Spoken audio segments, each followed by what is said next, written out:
StoneX has just released its latest quarterly commodities outlook, examining the key trends shaping global markets. The coffee market, in particular, has seen some dramatic swings this year, from record highs to shifting production trends and evolving trade dynamics. I'm Johanna Bota, and to help us unpack what's behind the recent volatility and what could be ahead for prices and producers, I'm joined by Fernando Maximiliano, Market Intelligence Manager at StoneX Brazil. Fernando, great to have you with us. Hi, Johanna. It's a pleasure to be here with you. So let's start with coffee prices, which have been all over the place this year. What's behind those big up and downs? Well, what a year, huh? A very volatile market. We saw prices moving a lot.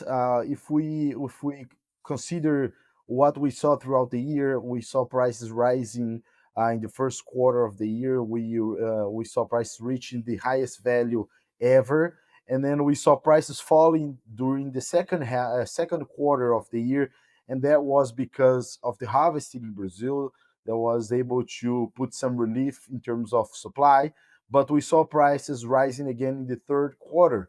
So, and that was due to concerns regarding Brazilian production. We'll talk about it later, and the tariffs and everything else.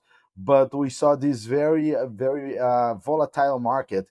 Yeah. And when we consider the three first quarters of the year, we saw something interesting, Johanna, because Arabica prices rose by more than 17% in the first three quarters, but we saw Robusta prices falling almost 14% during that period.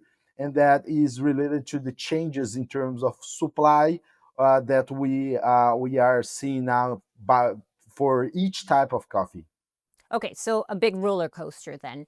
How is Yep. 2025 shaping up for major coffee producing countries then? And what are the main differences that you're seeing between Arabica and Robusta?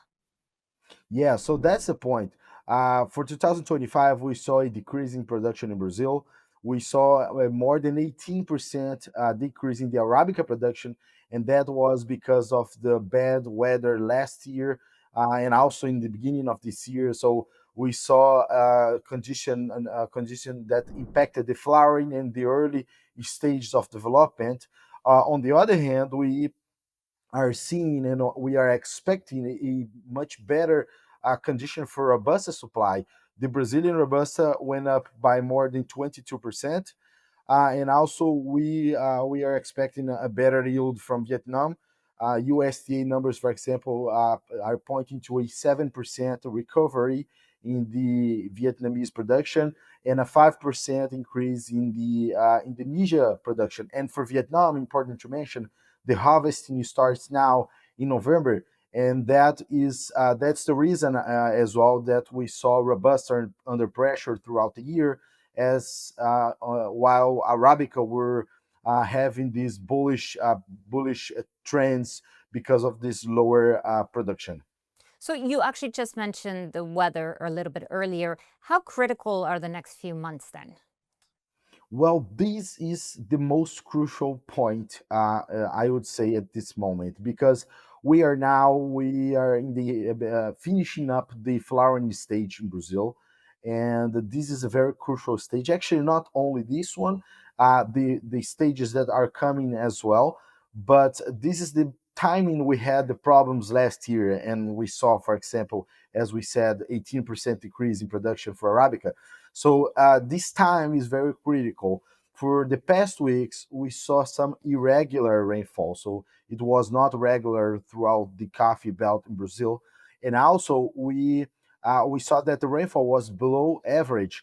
So that puts a little bit of concerns on how the development is going. For the coming weeks, we expect some good volume of rainfall, but we are under effect of La Nina right now, which increases the risk of flash droughts. So this is something the market is watching closely. StoneX is already doing the crop survey after flowering. We'll publish our first estimates for the 26 crop in November. So I would call everybody to follow StoneX on that publication.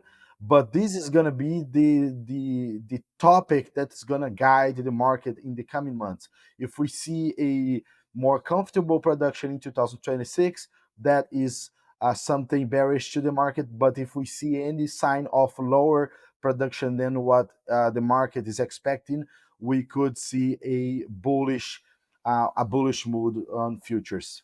Okay, so that's weather. What about on the trade side? Like, how have tariffs and recent policy changes impacted coffee flows this year? Well, tariffs are playing a big role, but tariffs are not a coffee-related stuff. So it is something more political, which brings a lot of uncertainties. But we saw prices rising in August, for example, from August onwards, and recently we saw prices skyrocketing again, with the first contract in New York going above 420 cents per pound, and that's related to tariffs. Tariffs, the U.S. Put 50% tariffs on Brazil. That is bullish to the American market. That causes inflation, and recently we saw an escalation in the relationship between the United States and Colombia. And when you look at 2024, for example, from everything that all the coffee that the U.S. bought, 35% came from Brazil and 20% came from Colombia. So if the United States put tariffs on Colombia, we're seeing that more than half of all supplies to the United States would be under these tariffs. So the market is reacting to this as well, and this is reshaping the trends and the routes. We saw exports from Brazil falling 45% in August, and more than that in September, while the exports from Brazil to Colombia, for example, increased by more than 500%. Okay. And one last thing, what should we watch for in terms of demand, inflation, and regulation? Well, those things are very important. So we are now seeing demand being destroyed. So we saw from the Industry Association in Brazil that retail sales were 5.4% down between January and August 2025. We just saw recently Japan data showing a more than 3% decrease in consumption in the first 8 months of the year. We are seeing signs of slowing consumption in the US as well and in Europe, so that is very concerning. And we even expect we projected the consumption in 2025 to fall, globally speaking, to fall 5% throughout this year. So the very high increase in prices, the inflation, is impacting the consumption worldwide, and that is concerning.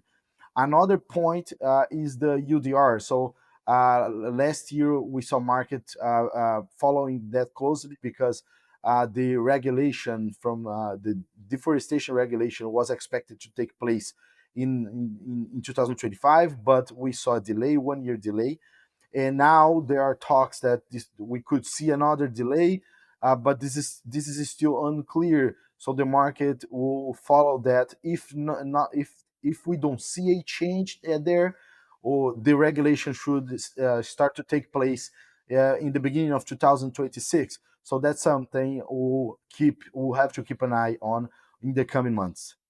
Well, Fernando, my husband still has about 10 cups of coffee a day. So on the demand side, I think he's holding it together for everyone. Thank you so much. And thank you to our viewers for watching.